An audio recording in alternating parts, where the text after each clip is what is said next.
প্রধানমন্ত্রীর পদ ছেড়ে দিয়ে ইনফ্লুয়েন্সার হয়ে যান। মোদীকে কটাক্ষ ককরোচ জনতা পার্টির অভিজিৎ দেবকের। নিট আন্দোলনের আবহে ছাত্রদের উদ্দেশ্যে ভিডিও বার্তা দিয়েছিলেন প্রধানমন্ত্রী নরেন্দ্র মোদী। সেই প্রসঙ্গে বলতে গিয়ে মোদীকে কটাক্ষ করে মন্তব্য করেন দীপকে। শিক্ষামন্ত্রী পদত্যাগে আন্দোলনের একটি লক্ষ্য পূরণ হলেও ক্ষোভ এখনো শেষ হয়ে যায়নি।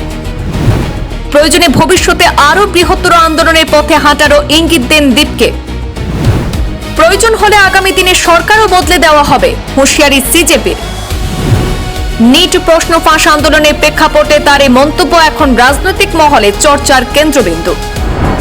নিট প্রশ্ন ফাঁস ইস্যুকে কেন্দ্র করে দেশ জুড়ে হওয়া ছাত্র আন্দোলনের আবহে ফের রাজনৈতিক তরজা। এবার প্রধানমন্ত্রী নরেন্দ্র মোদীকে সরাসরি কটাক্ষ করলেন ককরোচ জনতা পার্টি অর্থাৎ সিজেপির প্রতিষ্ঠাতা অভিজিৎ দেবকে।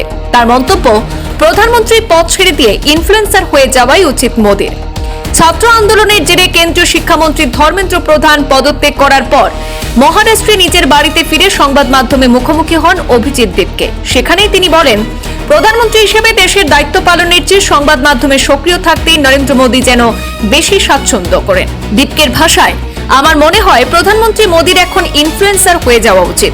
ইনফ্লুয়েন্সার হিসেবে তিনি ভালো কাজ করছেন। প্রধানমন্ত্রীর চেয়ার ছেড়ে অন্য কোনো নেতার হাতে দেশের দায়িত্ব তুলে দেওয়াই উচিত। এতেই থেমে থাকেননি সিজেপির প্রতিষ্ঠাতা।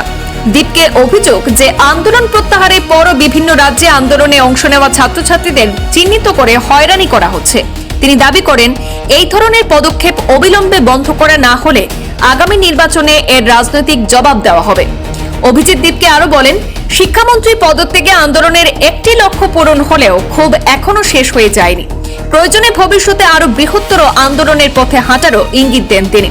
তার কথায়, যেভাবে ধর্মেন্দ্র প্রধানকে পদত্যাগ করতে হয়েছে, প্রয়োজন হলে আগামী দিনে সরকারও বদলে দেওয়া হবে। প্রধানমন্ত্রী সেই ভিডিও বার্তাকেই সামনে রেখে এবার তার বিরুদ্ধে তীব্র রাজনৈতিক কটাক্ষ ছুঁড়ে দিলেন অভিজিৎ দেবকে। নিট আন্দোলন ঘিরে রাজনৈতিক বিতর্ক যে এখনো থামেনি, এই মন্তব্য তারই নতুন ইঙ্গিত বলে মনে করছে রাজনৈতিক মহল।